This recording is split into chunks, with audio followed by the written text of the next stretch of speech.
ನಮಸ್ಕಾರ. ಕನ್ನಡಪ್ರಭ.com ನ್ಯೂಸ್ ಬುಲೆಟಿನ್ಗೆ ಸ್ವಾಗತ. Camera person Allen ಜೊತೆ ನಾನು ಶ್ರೀನಿವಾಸ್. ಇಂದಿನ ಪ್ರಮುಖ ಸುದ್ದಿಗಳು. ಉಡುಪಿ ನಗರ ಪೊಲೀಸ್ ವ್ಯಾಪ್ತಿಯ ಕುಂಜಿಬಿಟ್ಟುವಿನಲ್ಲಿ ನಡೆದಿದ್ದ ಗ್ಯಾಂಗ್ ವಾರ್ ಪ್ರಕರಣದ ಸಂಬಂಧ ಪೊಲೀಸರು ಭಾನುವಾರ 3 ಬಂಧಿಸಿದ್ದು, ಈವರೆಗೆ ಒಟ್ಟು 6 ಮಂದಿ ಬಂಧನಕ್ಕೊಳಗಾಗಿದ್ದಾರೆ.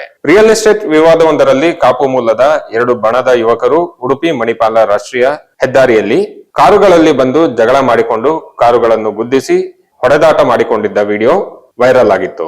ಈ ಆಧಾರದಲ್ಲಿ ಪೊಲೀಸರು ಮೇ 20ರಂದು ಪ್ರಕರಣ ದಾಖಲಿಸಿಕೊಂಡಿದ್ದರು. ಈ ವಿಡಿಯೋವನ್ನು ಆಧರಿಸಿ ಕಾರ್ಯಾಚರಣೆ ನಡೆಸಿದ ಪೊಲೀಸರು ಆರೋಪಿಗಳನ್ನು ಬಂಧಿಸಿದ್ದು, ಜೂನ್ 1ರವರೆಗೆ ನ್ಯಾಯಾಂಗ ಬಂಧನದಲ್ಲಿ ಇರಿಸಲಾಗಿದೆ. ಈ ಘಟನೆಯನ್ನು ಉಲ್ಲೇಖಿಸಿ ಬಿಜೆಪಿ ರಾಜ್ಯ ಸರ್ಕಾರವನ್ನು ತರಾಟೆಗೆ ತೆಗೆದುಕೊಂಡಿದ್ದು, ಉಗ್ರರು, ಮತಾಂಧರು, ಪುಂಡರು, ಕಿಡಿಗೇಡಿಗಳು, ರೌಡಿಗಳಿಗೆ ಸಿದ್ದರಾಮಯ್ಯ ಸರ್ಕಾರ ಫ್ರೀ ಹ್ಯಾಂಡ್ ಕೊಟ್ಟು ಪೊಲೀಸರನ್ನು ಕೈಗೊಂಬೆ ಮಾಡಿಕೊಂಡಿರುವ ಪರಿಣಾಮವೇ ಇಂದು ಅರಾಜಕತೆ ಸೃಷ್ಟಿಯಾಗಿದೆ ಎಂದು ಆರೋಪಿಸಿದೆ.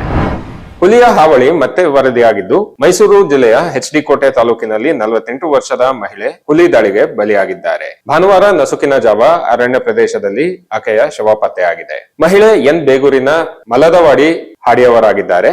ಮೇಕೆಗಳನ್ನು ಸಾಕುತ್ತಿದ್ದ ಮಹಿಳೆ ಮೇಲೆ ಹುಲಿ ದಾಳಿ ನಡೆಸಿ ಕೊಂದು ಹಾಕಿ ದೇಹವನ್ನು ಕಾಡಿನೊಳಗೆ ಎಳೆದುಕೊಂಡು ಹೋಗಿತ್ತು. ಕುರಿಗಳನ್ನು ಮೇಯಿಸಲು ಹೋಗಿದ್ದ ಚಿಕ್ಕಿ ಎಂಬ ಮಹಿಳೆ ನಿನ್ನೆ ರಾತ್ರಿ ಆದರೂ ಮನೆಗೆ ಬಾರದಿದ್ದಾಗ ಕುಟುಂಬಸ್ಥರು, ಗ್ರಾಮಸ್ಥರು ಹಾಗೂ ಅರಣ್ಯ ಸಿಬ್ಬಂದಿ ಹುಡುಕಾಟ ಆರಂಭಿಸಿದ್ದರು.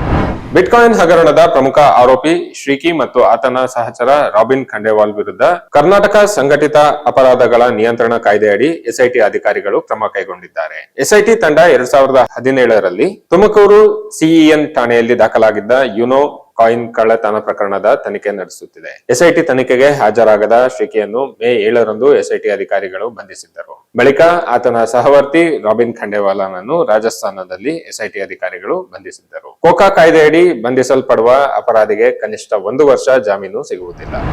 ನಿದ್ದೆ ಮಂಪರಿನಲ್ಲಿ ಚಾಲಕ ಕಾರು ಚಲಾಯಿಸಿ ಟ್ರಕ್ಗೆ ಡಿಕ್ಕಿ ಹೊಡೆದ ಪರಿಣಾಮ ಕಾರಿನಲ್ಲಿದ್ದ 6 ಮಂದಿ ಸ್ಥಳದಲ್ಲೇ ಮೃತಪಟ್ಟ ಘಟನೆ ಇಂದು ನಸುಕಿನ ಜಾವ ಹಾಸನದ ಹೊರವಲಯದ ಈಚನಹಳ್ಳಿ ಬಳಿ ಸಂಭವಿಸಿದೆ. ಅಪಘಾತದ ರಭಸಕ್ಕೆ ಕಾರು ಸಂಪೂರ್ಣ ನಜ್ಜುಗುಜ್ಜು ಆಗಿದೆ. ಚಿಕ್ಕಬಳ್ಳಾಪುರ ಮೂಲದ 6 ಮಂದಿ ಮಂಗಳೂರಿನಲ್ಲಿ ಚಿಕಿತ್ಸೆ ಪಡೆಯುತ್ತಿದ್ದ ತಮ್ಮ ಸಂಬಂಧಿಕರನ್ನು ಭೇಟಿಯಾಗಿ ವಾಪಸ್ ಊರಿಗೆ ಹೋಗುತ್ತಿದ್ದಾಗ ಈ ಘಟನೆ ಸಂಭವಿಸಿದೆ. ಹಾಸನ ಸಂಚಾರ ಪೊಲೀಸ್ ಠಾಣೆಯಲ್ಲಿ ಪ್ರಕರಣ ದಾಖಲಾಗಿದೆ. ಅಪ್ರಾಪ್ತ ಮಕ್ಕಳು ವಾಹನ ಚಲಾಯಿಸುವುದು ಅಪರಾಧವಾಗಿದ್ದು, ಈ ರೀತಿಯ ಪ್ರಕರಣಗಳನ್ನು ಗಂಭೀರವಾಗಿ ಪರಿಗಣಿಸಿ ಪೋಷಕರ ವಿರುದ್ಧ ಕ್ರಮ ಕೈಗೊಳ್ಳಲಾಗುವುದು ಎಂದು ನಗರ ಪೊಲೀಸ್ ಆಯುಕ್ತ ಬಿ ದಯಾನಂದ ಎಚ್ಚರಿಕೆ ನೀಡಿದ್ದಾರೆ. ಎಲೆಕ್ಟ್ರಾನಿಕ್ ಸಿಟಿಯ ಐಐಐಟಿ ಕಾಲೇಜು ಆಡಿಟೋರಿಯಂನಲ್ಲಿ ಹಮ್ಮಿಕೊಂಡಿದ್ದ ಮಾಸಿಕ ಜನಸಂಪರ್ಕ ಸಭೆಯಲ್ಲಿ ಮಾತನಾಡಿದ ಅವರು, 18 ವರ್ಷಕ್ಕಿಂತ ಕೆಳಗಿನ ಬಾಲಕ ಬಾಲಕಿಯರು ಎಷ್ಟೇ ಸ್ಮಾರ್ಟ್ ಇದ್ದರೂ ಪ್ರಬುದ್ಧರಾಗಿರುವುದಿಲ್ಲ.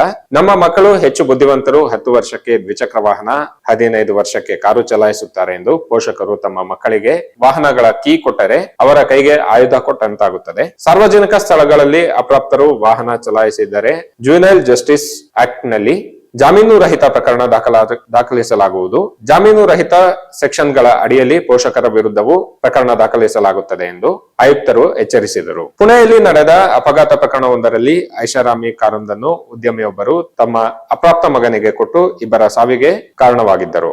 ಇವು ಇಂದಿನ ಪ್ರಮುಖ ಸುದ್ದಿಗಳು. ವಿವರವಾದ ಸುದ್ದಿಗಳಿಗಾಗಿ ಕನ್ನಡಪ್ರಭ.com ನೋಡಿ. ನಮಸ್ಕಾರ.